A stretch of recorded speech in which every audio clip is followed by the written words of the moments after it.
Quero convidar vocês a acompanhar a leitura da Palavra de Deus. Ela será exibida aqui para vocês, mas se você quiser acompanhar na sua Bíblia, no seu celular, na sua versão, nós usaremos aqui a nova versão transformadora, a Bíblia que nós temos utilizado aqui na CB Moema com um pouco mais de constância. Carta de Tiago, capítulo 4, versículos 13 a 17. Nós iniciamos o capítulo 4 há 2 semanas atrás com o pastor Felipe. Vamos terminar o capítulo 4 hoje. E prestem atenção no que diz a palavra do Senhor, que Tiago está escrevendo aqui para a nossa instrução. Prestem atenção, vocês que dizem: hoje ou amanhã iremos a determinada cidade e ficaremos lá 1 ano. Negociaremos ali e teremos lucro. Como sabem o que será de sua vida amanhã? A vida é como a névoa ao amanhecer, aparece por um pouco e logo se dissipa. O que devem dizer é: se o Senhor quiser, viveremos e faremos isso ou aquilo. Caso contrário, estarão se orgulhando de seus planos pretensiosos. E toda presunção como essa é maligna. Lembrem-se de que é pecado saber o que devem fazer e não fazê-lo. Muito bem. Evidências de uma fé vitoriosa. Tiago aqui, se você tem acompanhado essa série, se você vem acompanhando as pregações, especialmente as 2 últimas, você percebe que Tiago continua atacando claramente aqui a presunção humana. O que é presunção humana? As vaidades, as ambições, as pretensões. E hoje nesse texto ele vai focar ainda mais isso num nicho específico aqui. Ele vai falar sobre negócios. A gente já vai chegar ali rapidamente. Mas antes eu quero fazer uma remissão, só para a gente refrescar um pouquinho a cabeça daquilo que já foi dito. É importante a gente relembrar um pouquinho o caminho que a gente está trilhando aqui. Não é? O capítulo 4, desde o capítulo 4, Tiago vem falando sobre vem alertando sobre esses males que são experimentados pelos cristãos. E de onde vêm esses males? Esses males vêm de um coração muitas vezes dividido na sua lealdade. Está dividido entre Deus, a lealdade a Deus e a lealdade ao mundo. São corações que estão sendo assediados, estão sendo seduzidos e tem que lidar, tem que conversar, tem que dialogar francamente sobre como esse coração está se dispondo a tratar dessas questões aqui. Ali no versículo 4 do capítulo 4, ele acusa, ele fala que esse tipo de disposição dobre, né, esse tipo essa infidelidade, na verdade, essa disposição dividida é chamada de adultério, é chamada de infidelidade. Eu lembro que, certa vez, no casamento de um casal de amigos em Campinas, um pouquinho antes dos votos, o pastor fez um alerta muito interessante, ele fez uma exortação muito interessante. Ele chegou para os dois e falou assim: olha, entendam o seguinte, ao dizer sim um para o outro, vocês dizem não para todos os outros. Você, fulano, ao dizer sim para ela, diz não para todas as outras. E você, querida, ao dizer sim para ele, diz não para todos os outros. Essa exclusividade própria da aliança é o que está sendo discutido por Tiago aqui. Você aceitou os termos da relação? Então caminhe dentro dos termos da relação, dentro da fidelidade que foi assumida com Deus. As entrelinhas de Tiago aqui, nas entrelinhas o que você percebe aqui, que Tiago falando que Deus ele é inexorável. Ele não cede os seus direitos sobre nós. Ele tem direitos sobre nós. Nós cremos nisso. Nós falamos que Jesus é o Senhor das nossas vidas, não falamos? Comunicamos isso, tentamos explicar, ensinar. Pais tentam falar, buscam ensinar isso aos seus filhos desde muito cedo. Deuteronômio capítulo 6 alerta aos pais, homens. As palavras que hoje te falo, Israel, estejam no teu coração, coloque isso na tua mente, coloque isso no teu coração, fale aos seus filhos, dentro de casa, andando no caminho, sentado à porta, ou seja, onde você estiver, que a sua vida, que aquilo que está no seu coração, seja comunicado às novas gerações. Essa ideia da aliança, de você viver realmente dentro da aliança com Deus. Mas a questão toda é que nós somos assediados o tempo todo por dispositivos, por coisas que tentam brigar pela fidelidade do nosso coração. E a gente tem que estar atento a isso, é disso que Tiago está falando aqui. O que Tiago está dizendo, o que Tiago ecoa aqui nesses alertas dele, é que Deus realmente está interessado nesse negócio de transformar cada filho, cada filha, cada homem, cada mulher salvo à imagem e semelhança do filho mais velho, do filho, do primogênito do Senhor Jesus. O apóstolo Paulo vai falar sobre isso lá em Romanos capítulo 8, 28, 29. Ele fala, e sabemos que Deus faz todas as coisas cooperarem para o bem daqueles que amam e que são chamados de acordo com o seu propósito. Há um propósito. E qual é o propósito? Pois Deus conheceu de antemão os seus, aqueles que lhe pertencem, e os predestinou para se tornarem semelhantes à imagem de seu Filho, a fim de que ele fosse o primeiro entre muitos irmãos. O que Tiago está alertando aqui, desde o início do capítulo 4, e em toda a carta, de certa forma, é que o filho rebelde que tenta se impor a Deus, de uma forma ou de outra, ele vai encontrar resistência da parte de Deus. Ele usou, inclusive, no capítulo 4, Provérbios 3:34, que Deus dá graça aos humildes, mas resiste aos orgulhosos. Ele está falando de crente, gente. Não está falando de incrédulo aqui, está falando de crente. O crente orgulhoso, aquele que afronta Deus, aquele que teima com Deus, vai encontrar resistência. Papais, falando especialmente aos papais, não é assim que funciona em casa? Quando você tem lá uma atitude rebelde do filhote, qual é a postura que você tem imediatamente? O que você faz? Você passa, filhotinho, não faz assim com o papai, que o papai fica... O tom é de, peraí, filho, é óbvio, você tem que fazer isso com sabedoria, tá? Mas qual é a postura? Peraí, filho, ei, em primeiro lugar, existe uma ordem hierárquica aqui, menina. Nesse momento, e talvez por toda a vida, mas nesse momento especial, você é meu filho, você está abaixo de mim, você está debaixo da minha autoridade, e você tem coisas para ouvir e para considerar antes de querer contra-argumentar comigo. À medida que o tempo vai passando, as contra-argumentações vão surgindo, e algumas podem até ser razoáveis. Mas a questão é que, como filho, ele precisa aprender que ele deve respeito ao pai, ainda que o pai não seja uma pessoa digna. Simplesmente porque é o seu progenitor. A palavra de Deus nos ensina isso. Então, perceba, o que Tiago está falando aqui, olha, Deus não cede os seus direitos para ninguém. Ele não reparte o seu espaço no coração, no nosso coração, com ninguém. Ele não faz concessões para ninguém. E aí alguém pode falar, nossa, mas como Deus é egoísta. Não, ele não é egoísta, ele é Deus. E isso faz toda a diferença. Parodiando aqui C.S. Lewis, Crônicas de Nárnia, a gente precisa lembrar, queridos, que Deus é sim um Deus amoroso, Ele é sim um Deus terno, Ele é sim um Deus querido, mas Ele não é um ser domesticável e nem domesticado. Não adianta eu querer domesticar Deus, não vai funcionar. Sabe aquelas táticas que os filhos usam para tentar dobrar os pais? Para fazerem a sua vontade?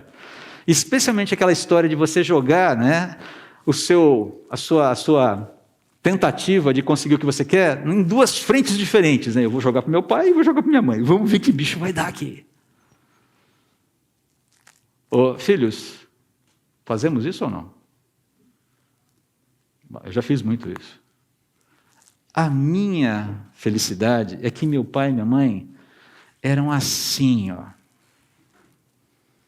E eu chegava para o meu pai, então, eu estava querendo, falei assim, você já perguntou alguma coisa para sua mãe sobre isso, André? E quando ele falava André, eu falei, quando fala o nome completo, o nome inteiro, sabe que a coisa está esquisita. Minha mãe me chamava de André, meu pai me chamava de André, a casa estava caindo. Porque normalmente era Dezinho, Dé, aquela coisa, nome de família, né? Todo mundo tem. Chamou de André, falei, ok, preciso saída pela direita, ou saída pela esquerda, como diria o Leão da Montanha. Os mais velhos sabem do que eu estou falando aqui.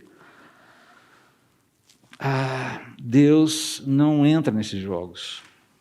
É isso que Tiago está falando aqui. Muito bem, pano de fundo colocado, No texto de hoje, Tiago vai atacar outra área onde a presunção humana é comum, é recorrente, é perigosa e que carece muito da atenção, especialmente dos cristãos. Qual seja ela? Negócios. Negócios. A fé vitoriosa vê os negócios como uma responsabilidade espiritual. A gente vive uma realidade onde nós aprendemos de uma forma muito equivocada, e isso é uma tendência cultural que a gente precisa tentar erradicar da nossa realidade, da nossa vida cristã, de que existe o sagrado e existe o secular, né?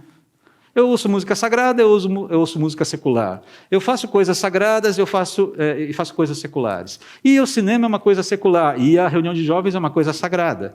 E a igreja no domingo é uma coisa sagrada. E o jogo do meu time preferido é uma coisa secular. Uma vez que a gente vive no mundo de Deus, provido pela graça de Deus, não existe essa diferença. Não existe. Tudo é feito diante de Deus. Essa é a ideia aqui. E negócios não foge à regra.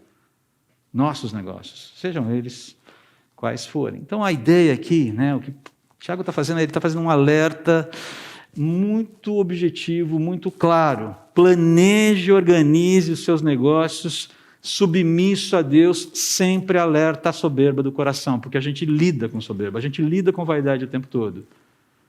Todos nós, em maior ou menor grau. E isso pode oscilar ao longo da vida. Essa é a ideia aqui. Então ele começa falando o seguinte, vamos lá. Prestem atenção, vocês que dizem. Prestem muita atenção, vocês que dizem. Ele fala aqui, olha, pessoal, olha aqui. A ideia é isso aqui. Ele falou, quase como se estalasse os dedos e fala, olha aqui. Vocês que? E aí tem essa definição, vocês que? Quem são esses vocês que? Basicamente são homens de negócios bem-sucedidos daquela época, da época dele. Gente que estava no meio da igreja. Gente que fazia comércio. Ele faz um exemplo hipotético aqui, mas isso estava rolando ali. Gente que, como nós, transitava tentando gerar lucro, gerar riqueza, gerar bens. Tentando enriquecer, de certa forma. Essa é a ideia aqui. Gerar riqueza. Algum problema aqui? Nenhum.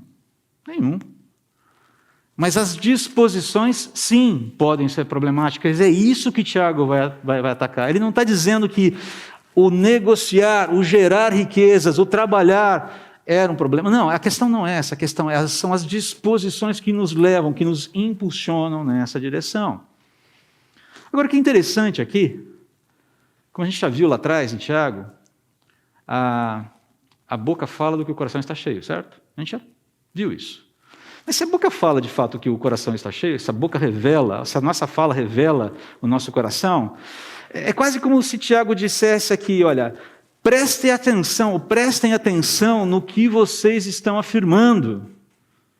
Quando dizem, hoje ou amanhã iremos a determinada cidade, ficaremos lá um ano e negociaremos e ali teremos lucro.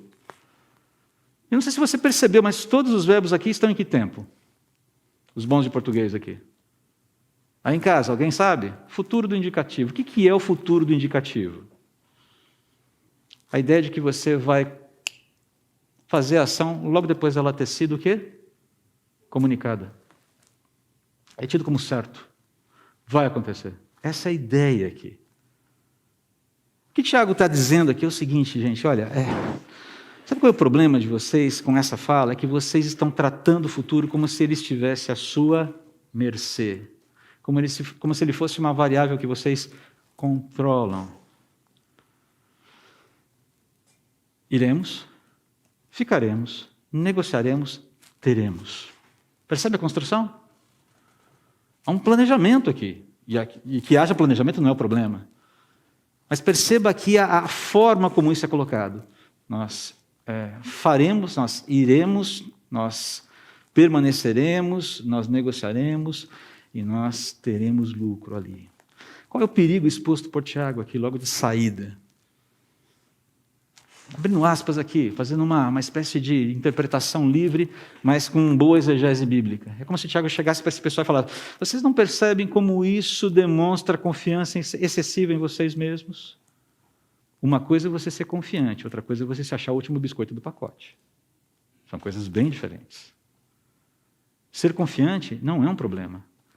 Ser autoconfiante, autossuficiente em termos de confiança, é um problema. Pode vir a ser um grande problema. E é isso que ele está dizendo. Vocês têm uma confiança excessiva em vocês mesmos e nas suas estratégias. Vocês não percebem como o coração de vocês foi capturado pela ideia de uma fórmula de sucesso prepotente, onde vocês se veem capazes de manipular tempo, manipular espaço, com estratégias onde o lucro é tido como certo? Estou analisando os dados aqui. Analisei os dados, tempo, espaço, estratégia. Faço o meu combo, gero uma fórmula, vai dar certo. Ele fala, gente, cuidado, não é por aí. E aí ele faz a pergunta talvez que mais inquieta. Está embutido nessa declaração dele, vocês não percebem que Deus foi deixado de fora dessa fórmula? Resumindo aqui, quando vocês dizem tudo isso, demonstram um problema muito sério, vocês revelam um problema, vocês estão alheios à própria prepotência, à própria pretensão de vocês. Ao afirmar essas coisas, vocês se julgam realmente capazes de fazer essas coisas, como se Deus não tivesse nenhuma participação nelas. Isso é um problema. Isso é um grande problema. Queridos, vamos relembrar algumas coisas importantes aqui, que não estão no texto, mas que dizem respeito ao que Tiago está levantando como problema no texto. Primeiro ponto aqui, tempo, espaço e circunstâncias são domínios de Deus. São domínios dele. Ele é o grande rei do universo. Cantamos batendo palmas. Que música legal. Que gostoso. Mas não é só a música que é legal, a teologia é boa e está falando a verdade. Deus é o grande rei do universo. Aqui não há estratégia humana, por melhor que seja, que consiga analisar e controlar todos os dados desse domínio para chegar numa solução que garanto, vai dar certo. Concordam ou discordam? Fique à vontade para discordar. Mas percebe o problema? Nós podemos analisar a quantidade de dados que for. Hoje se fala muito de Big Data, de analisar os dados, de fazer análises profundas. Você tem fórmulas, soluções, propostas e mais propostas de tentar fazer o quê? Prever cenários. E com base nessa previsão de cenários, você fazer determinados movimentos. Às vezes empresas gastam horrores com isso. Curiosamente, ninguém previu um vírus surgindo em Wuhan, né? Aliás, alguns já tinham até falado que poderia acontecer, mas a coisa acabou acontecendo do mesmo jeito.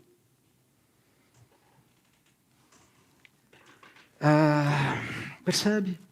Tempo, espaço e circunstâncias são domínios de Deus. Você pode analisar os dados, mas acredite, pode fazer o seu melhor, mas sozinho é muito complexo lidar com tudo isso. 2. Segundo ponto aqui, a concepção humana de sucesso é muito limitada e estereotipada. Normalmente, quando nós construímos essas soluções, isso que Tiago está acusando, visamos algo que é estereotipado na maior parte das vezes. O conceito de sucesso humano raramente consegue ir além dos interesses que são inerentes a uma realidade que está fraturada. Deixa eu perguntar para você o que é sucesso. O conceito de sucesso hoje. Como o conceito de sucesso hoje, pai, ajuda você na educação do seu filho em pensar quais são as prioridades que o seu filho tem que ter na vida. Ele tem que ter uma boa faculdade, ele tem que falar 2 línguas, ele tem que fazer um PhD, um mestrado, uma pós-graduação. E quando se fala, por exemplo, em formar uma família, onde é que isso ocupa prioridade? Onde é que isso entra nas prioridades, por exemplo? Percebe? Sem dúvida alguma, uma educação é muito importante. Sem dúvida alguma, prover ferramentais para os nossos filhos é muito importante. Mas quais são as prioridades que temos comunicado? Quais são os valores que temos embutido no coração deles para que eles construam os seus próprios caminhos aí, diante de Deus? A gente precisa lembrar também que sucesso aos olhos de Deus tem significado e amplitude maiores do que o significado de sucesso humano. Quer ver? Um texto sobre sucesso. Ou para analisarmos a questão de sucesso à luz das Escrituras. Ok? Quem creu em nossa mensagem? E a quem foi revelado o braço do Senhor? Ele cresceu diante dele como um broto tenro e como uma raiz saída de uma terra seca. Ele não tinha qualquer beleza ou majestade que nos atraísse. Começou mal. Não era vistoso de vista. Nada havia em sua aparência para que o desejássemos. Foi desprezado e rejeitado pelos homens, um homem de dores, experimentado no sofrimento. Como alguém de quem os homens escondem o rosto, foi desprezado e nós não o tínhamos em estima. Não está me parecendo um alto executivo de uma multinacional isso aqui. Nem um grande profissional, um autônomo. Aí vem o versículo 4. Certamente ele tomou sobre si as nossas enfermidades e sobre si levou nossas doenças. Contudo, nós o consideramos castigado por Deus. O pior de tudo é que, além de tudo, a gente acha que ele foi castigado por Deus. Cara, esse sujeito aqui é o exemplo máximo do quê? Fracasso. Mas continua. Mas ele foi transpassado por causa das nossas transgressões, foi esmagado por causa de nossas iniquidades. O castigo que nos trouxe paz estava sobre ele, pelas suas feridas fomos curados. A pergunta que eu quero te fazer é uma pergunta muito simples aqui. Você considera essa descrição dessa pessoa uma descrição de alguém bem-sucedido? Essa pessoa foi bem-sucedida aos seus olhos? Segundo os parâmetros humanos, vamos facilitar a pergunta aqui. Segundo os parâmetros de sucesso humano, essa pessoa descrita nesse texto, que você já deve saber qual é, foi bem-sucedida? Qual é o texto? Isaías 53, que fala do servo sofredor. A quem se refere esse texto? Cristo, Senhor Jesus. É interessante olhar para a cruz, que nós tanto amamos, e para a ressurreição, que nós tanto amamos. Mas olhar para a cruz, especialmente, dizer que nós amamos isso, e não perceber que aquilo foi a maior declaração de vitória de Deus sobre todos os tempos. No momento em que Cristo morre, ele vence. É o paradoxo. Isso é ser bem-sucedido. Porque o sucesso da morte de Cristo na cruz alcançou incontáveis pessoas para formar uma família. Então perceba que os desdobramentos dos eventos que Deus tem em mente são muito grandes e nos transcendem. O conceito de sucesso, então, ele vai muito além de nós. Deus pode usar até mesmo o seu fracasso pessoal para que o sucesso do seu plano aconteça. Eu sei, essa não é uma palavra que a gente gosta de ouvir. Mas Deus pode usar o meu fracasso para que os seus propósitos eternos sejam cumpridos. Isso não quer dizer que Ele queira que eu fracasse. Mas aquilo que eu vejo como fracasso pode ser instrumento, sim. Um outro ponto que nós precisamos lembrar é que o que é a nossa vida? Tiago está fazendo essa pergunta de certa forma. O que é a nossa vida? E o que de fato nos pertence nesse mundo? Para pensar um pouquinho. Você lembra do diagnóstico de Davi?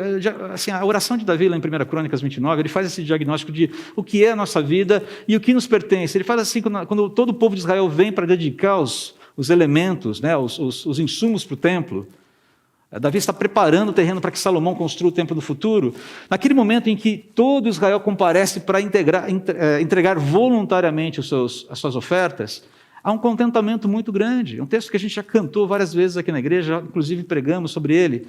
Ele fala assim: ó Senhor, a ti pertencem a grandeza, o poder, a glória, a vitória e a majestade. Tudo o que há nos céus e na terra é teu. Lembrem-se, é um rei falando isso, na frente de toda uma nação. Tu estás acima de tudo. Riqueza e honra vêm somente de ti, pois tu governas sobre tudo. Poder e força estão em tuas mãos. E cabe a ti exaltar e dar força. E ele continua um pouquinho mais para frente aqui. Mas quem sou eu? Olha só, essa é a pergunta de um rei diante de toda a sua nação, de todos os seus súditos. Quem sou eu?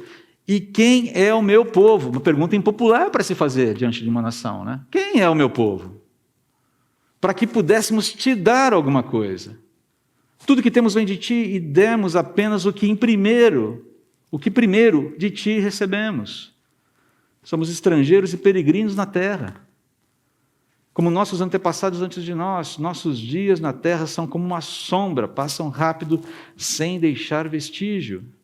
Ó Senhor nosso Deus, até mesmo esses materiais que juntamos para construir um templo em honra ao teu nome santo vem de ti. Tudo pertence a ti.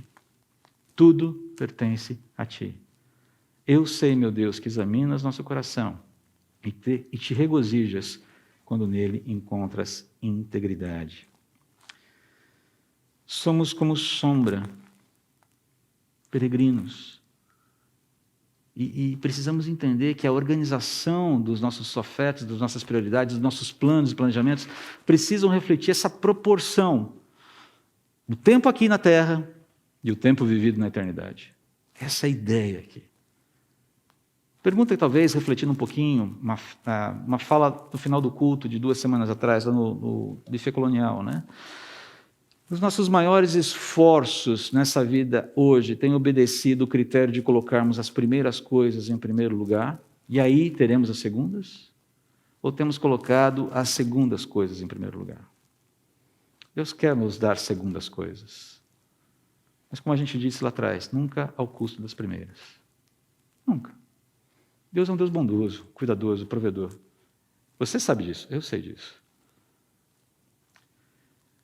Mas vamos em frente aqui. Deixa eu passar para vocês. Interessante aqui, só para falar um pouquinho, que a gente entra nessa questão do dinheiro. Eu recebi essa charge, de um amigo essa semana, achei muito interessante. Na verdade, eu falei, olha, isso aqui é a síntese de Eclesiastes. Primeiro quadrinho você tem lá vida, né? A pessoa correndo atrás do dinheiro. No quadrinho de baixo você tem vida, né? A pessoa um pouco mais velha, já com um pouco de dinheiro na mão, correndo atrás do dinheiro. E no terceiro você tem vida, fim. A pessoa velha com um monte de dinheiro na mão e dizer, ok, o que eu faço com isso aqui agora? É a representação gráfica do livro de Eclesiastes, escrito por Salomão. E aí, mencionando Salomão aqui, e essa percepção que ele teve, mais ali perto do final da vida, quando ele vê, ele faz uma análise de toda a sua trajetória, ele fala, olha, falando especificamente sobre o dinheiro, né? Não fala só sobre isso, mas falando especificamente sobre o dinheiro. Quem ama o dinheiro nunca terá o suficiente, quem ama a riqueza nunca se satisfará com o que ganha. Não faz sentido viver desse modo. E você está falando de uma pessoa que ganhava aqui, arrematava aqui, amealhava, por ano, só ouro, cerca de 6 bilhões de reais. Por ano, Salomão recebia isso de impostos. A cotação do dólar do ouro de hoje, ok? 296 alguma coisa o grama. 6 bilhões de reais, senhores, para viver há 3 mil anos atrás. Imagina a grana que esse sujeito tinha. E ele está falando isso. Não faz sentido viver desse modo. Eu testei já, eu vi, não funciona. Não é à toa que o começo de Eclesiastes é uma declaração das mais bombásticas, talvez, dentro da Bíblia. Vaidade das vaidades, diz o pregador, o mestre, o professor. Vaidade das vaidades, tudo é vaidade. Essa palavra utilizada para vaidade aqui, ela tem vários sentidos e todos eles são complementares. A palavra aqui é rabel. Significa vapor, olha que interessante, suspiro, exalação,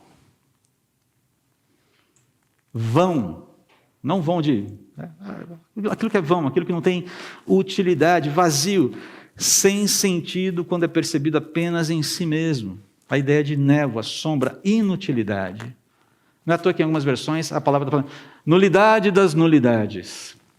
Ele fala, cara, quando ele começa assim, você fala, meu pai do céu, onde vai chegar esse livro? E depois de toda essa análise que ele faz, dizendo que a vida vivida debaixo do sol, que não contempla Deus, que não considera Deus, que não coloca Deus dentro da equação, não fecha, ele fecha o livro dessa forma. Aqui termina o meu relato. Ele deu testemunho dele. Ele diz, esta é a minha conclusão, tema a Deus e obedeça a seus mandamentos, pois esse é o dever de todos. Em algumas traduções diz, porque disso depende a sua vida, depende a sua existência. Deus nos julgará por todos os nossos atos, incluindo o que fazemos em segredo, seja o bem, seja o mal.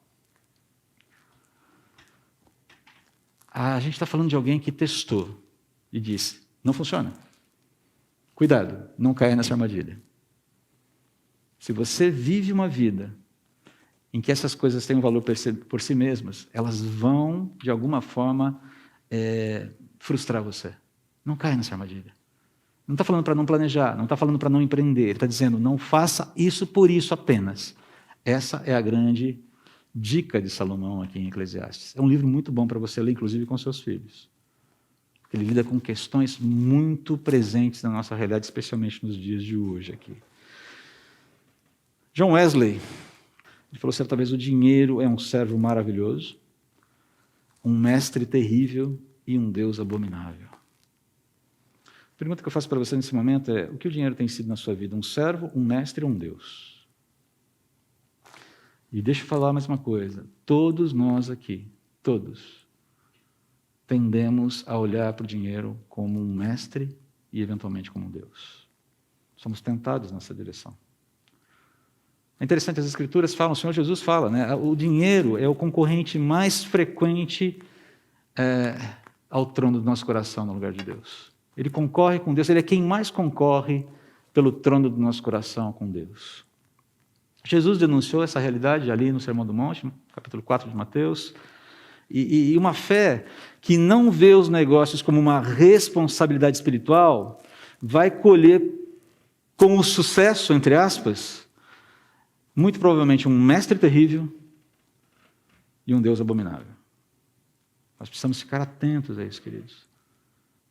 Precisamos ficar atentos. A nossa realidade hoje, ela nos empurra para isso. A gente precisa entender que o nosso coração não está blindado contra esse perigo. É isso que Tiago está falando aqui. Prestem atenção. Abandonem essa alienação. Ou seja, não presumam que isso não pode acontecer com vocês. Fiquem atentos a esse mecanismo que assedia o coração. Mas como a gente pode fazer isso? Bom, ele continua de uma forma muito simples, né? Versículo 15, ele fala, o que devem dizer é, se o Senhor quiser. Simples. Viveremos e faremos isso ou aquilo. Se o Senhor quiser. Despertou da alienação sobre a presunção? Não está mais alheio a ela? Então troque autossuficiência por dependência. Troque autossuficiência por dependência. É um processo voluntário, um processo ativo. Existe uma norma que regula essa vida de fé. Qual é essa norma? Se o Senhor quiser. Mas é interessante que tem gente que brinca, né? Eu tinha um amigo que falava assim, se Deus quiser, e ele há de querer, hein? Eu falei, opa, calma aí, amigão. Se Deus quiser, e ele há de querer. Quase como tentando dar um laço em Deus. Eu falei, tá bom, se tem que ser a vontade dele, pelo menos que seja igual à minha. Não funciona. Não adianta você querer. Deus não é domesticado e não é domesticável. Se Deus quiser, se o Senhor quiser, são expressões aqui nas Escrituras que comunicam essa confiança em Deus, no seu caráter e no seu ordenamento para todas as esferas da nossa vida. Quer um exemplo maior disso? Novamente Jesus. Jesus veio fazer a vontade de quem? De quem? Do Pai. Lembram do Getsemane? Aquele papo denso, tenso de Jesus com o Pai, dizendo, Senhor, Pai, está chegando a hora.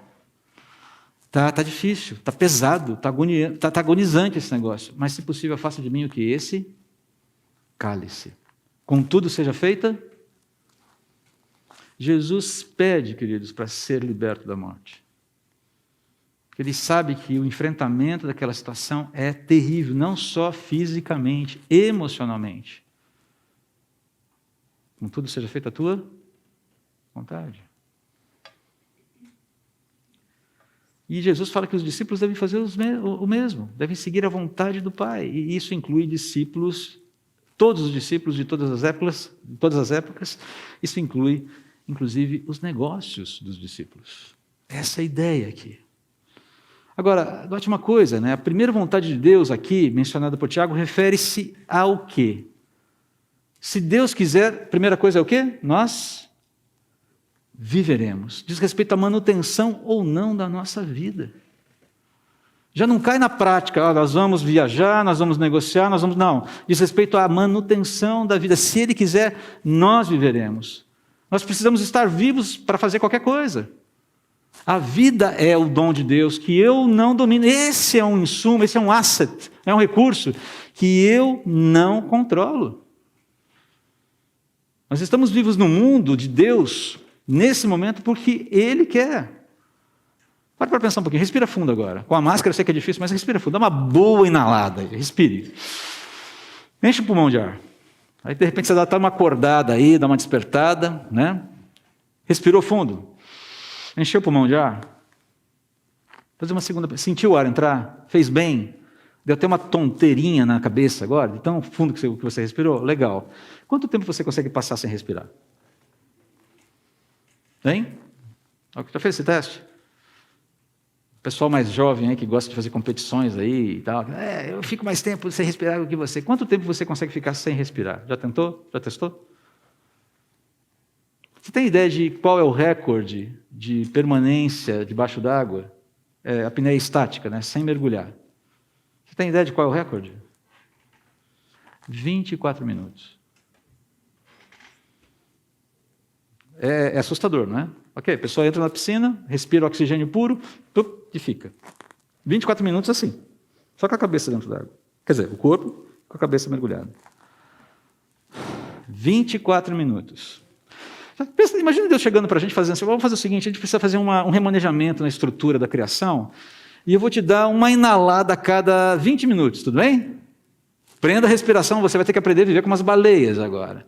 Vai lá para a superfície, enche os pulmões de ar, vai para o fundo e, meu amigo, segura as pontas, porque a próxima, liga o cronômetro, e a próxima respirada daqui a 20 minutos. O maior insumo, o insumo mais essencial à nossa vida, nos é dado de graça nesse momento, sem que a gente controle. A provisão de Deus está aqui, a gente não consegue nem pegar, Ele está aqui. É o insumo mais essencial à vida. Ele é fornecido gratuitamente todo santo dia, sem faltar, sem falhar, sem que a gente pague um mísero centavo por esse insumo a Deus, sem que negociemos por ele, a não ser em caso em que você precise de oxigênio puro no hospital. Essa história a gente já sabe como funciona, aquela coisa toda, mas não é esse o caso aqui. E a gente não tem controle algum sobre esse negócio. Nenhum controle. Se você já ouviu falar de fine tuning, ou quer saber mais sobre isso, vai dar uma pesquisada. O que é a sintonia fina do universo? Que muita gente faz questão de achar que é uma bobagem. E, na verdade, é uma beleza, é algo de beleza estonteante, diz respeito a essa precisão estonteante das constantes físicas que permitem que haja vida no universo.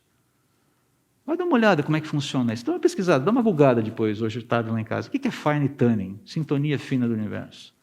E você vai perceber como isso é um testemunho impressionante da existência de uma mente criadora no universo. Embora muita gente fale que não. É interessante que a gente está aqui, a gente está vivo, a gente está respirando, simplesmente porque Deus quer. Vivemos porque Deus quer. Esse é o ponto. Se Deus quiser, viveremos. Sim, é o primeiro ponto. É a partir daqui que tudo começa a acontecer. É pelo fato de nós estarmos vivos pela vontade de Deus que é possível fazer alguma coisa, fazer isso ou aquilo. E isso precisa permear a nossa mente. Nós precisamos ser gratos pela vida que Ele nos dá, discernir os nossos dias, contar os nossos dias, como o salmista fala no Salmo 90, se eu não me engano, 90 ou 91. Me deu um branco aqui agora. Se podemos fazer isso ou aquilo é porque estamos vivos. Se estamos vivos é porque Deus quer. Então façamos isso ou aquilo, considerando o que Deus quer. Essa é a ideia aqui. E isso inclui nossos negócios. Para pensar como seria revolucionário se todos os nossos negócios, não importa o que você faz, fossem permeados constantemente com essa consciência. Qual é o conceito de sucesso aqui? O que eu quero alcançar com isso? Quem eu quero abençoar, além de mim mesmo? Já imaginou a revolução que isso seria? A responsabilidade espiritual vai muito além da responsabilidade social, queridos. Eu tenho visto muitos cristãos se preocuparem com responsabilidade social através dos seus negócios. Vai muito além disso. Mas muito além. Como você tem planejado e conduzido os seus negócios? Não importa qual negócio seja. O seu negócio, o seu trabalho, a sua empresa, a sua gestão como executivo, as suas contas, o seu planejamento familiar. Como você tem planejado e conduzido os seus negócios? Deus tem sido consultado? Você tem falado com Ele sobre isso? E mais, Deus tem sido ouvido e obedecido quando Ele mostra o caminho? E Tiago termina essa exortação com mais um alerta muito sério aqui, né?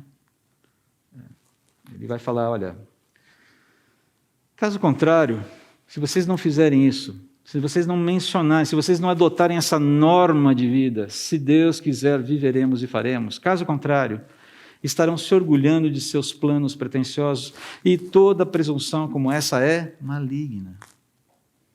Lembre-se de que é pecado saber o que devem fazer e não fazê-lo. É uma palavra dura, né? Uma palavra que nos... Nossa, pesado isso. Mas é Deus preocupado em nos colocar em sintonia com Ele.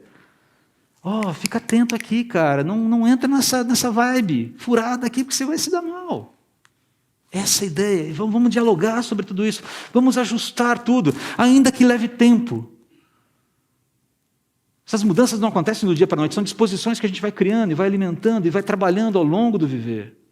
Um dia de cada vez, mas elas precisam estar lá.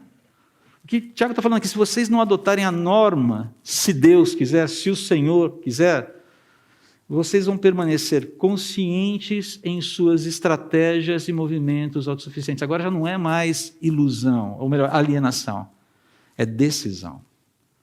Eu sei, mas eu vou fazer do meu jeito. Ele fala, olha, ele usa uma palavra pesada aqui, né? Toda presunção, assim, é maligna. Ele usa a palavra aqui, a palavra poneros, significa criminosa, culpada, doentia, e uma outra palavrinha muito, muito pesada, inútil. Ele fala, é inútil. Além de todo o mal que isso vai causar para vocês, é inútil. Vocês não vão conseguir os resultados reais que vocês tanto precisam.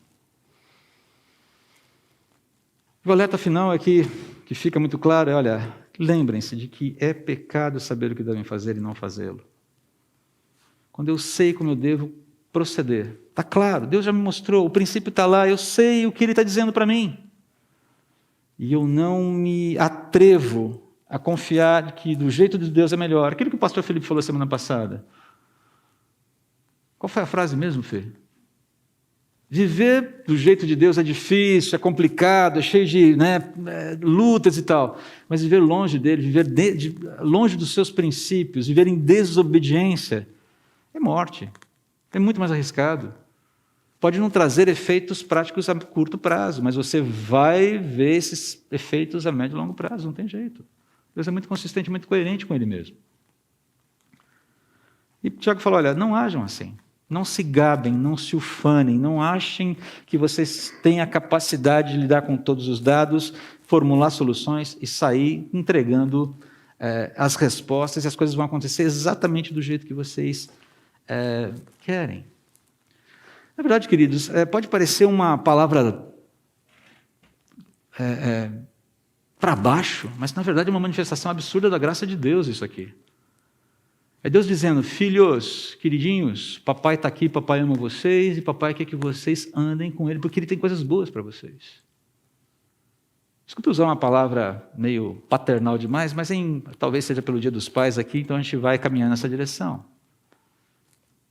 Mas usando um texto mais elegante para falar sobre isso, vou fechar aqui com um texto de C.S. Lewis. Retirado do sermão O Peso da Glória. Ele fala assim, olha, ao levar em consideração, e é preciso que a gente leve em consideração, ao levar em consideração as desavergonhadas promessas de recompensa e a surpreendente natureza das recompensas prometidas nos evangelhos, parece-nos que o Senhor considera que os nossos desejos não são muito fortes, mas sim fracos. Somos criaturas medíocres, brincando com bebida, sexo, ambição, quando a alegria infinita nos é oferecida, como uma criança ignorante que prefere fazer castelos na lama em meio à insalubridade, por não imaginar o que significa o convite de passar um feriado na praia. Nos contentamos com muito pouco. É isso que Tiago está denunciando. Não se contente com pouco. Quando você não vive debaixo da norma, se Deus quiser, você está buscando se contentar com pouco. Eu estou buscando me contentar com pouco e Deus nos quer nos contentar com muito mais.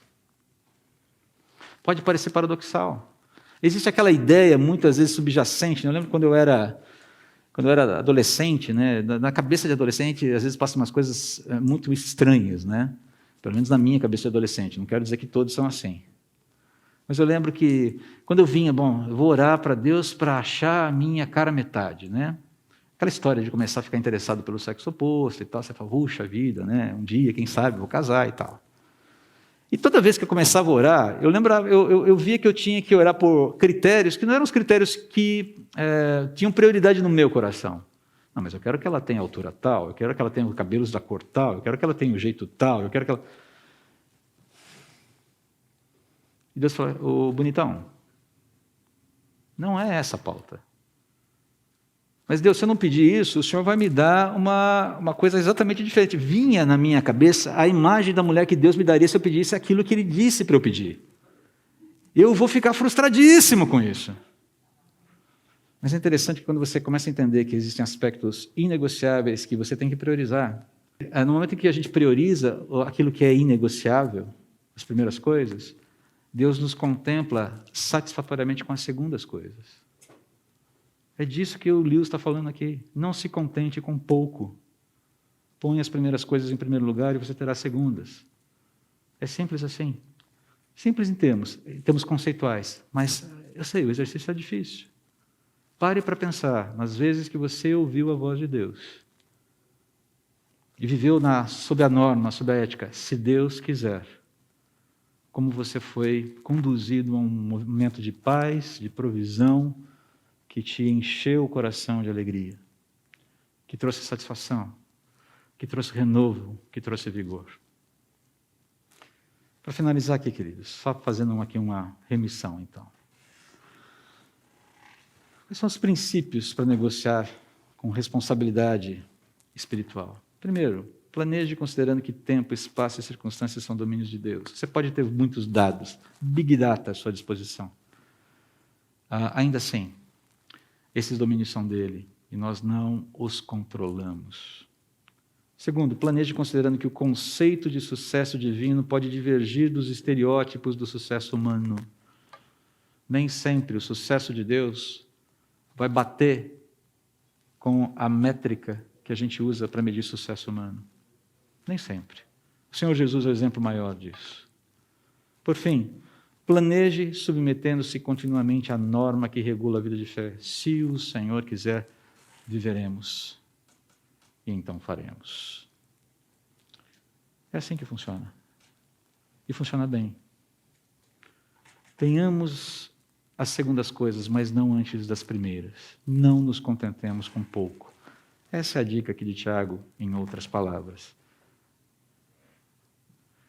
Deus é eterno e amoroso, mas Ele não é domesticável, Ele não é domesticado.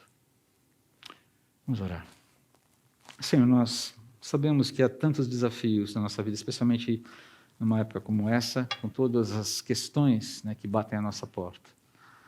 Mas, Senhor, ajude-nos a viver a vida, essa norma da vida de fé. Se o Senhor quiser. Se o Senhor quiser. Devemos planejar, devemos nos ocupar, devemos entender devemos ler o nosso tempo, devemos entender o nosso tempo, propor soluções, mas sempre debaixo dessa ótica, se o Senhor quiser. Ajude-nos a caminhar dessa forma. Ajude-nos a não nos contentarmos com pouco e também a colocarmos as primeiras coisas em primeiro lugar, a identificá-las, a fazermos uma fotografia da nossa própria vida, da nossa vida familiar. O que está fora do lugar? O que não está sendo tratado na tua presença? O que é meio que domínio nosso, como se aquilo pudesse ser levado por conta e risco sem a tua direção. Ajude-nos a melhorar nisso, a mudarmos naquilo que nos compete, Pai. Mas derrama graça, derrama favor, ajudando-nos a lembrar que o Senhor, sim, é amoroso, o Senhor é sim eterno, ainda que não seja domesticável. E que bom que o Senhor não é domesticável. Isso nos traz uma segurança maravilhosa. Se conosco, tem misericórdia da tua igreja, tem misericórdia das famílias. E mais uma vez eu te agradeço, Pai, pela tua paternidade, que nos chamou para a tua família, e pela paternidade representada aqui pelos pais dessa comunidade. Em nome de Jesus. Amém.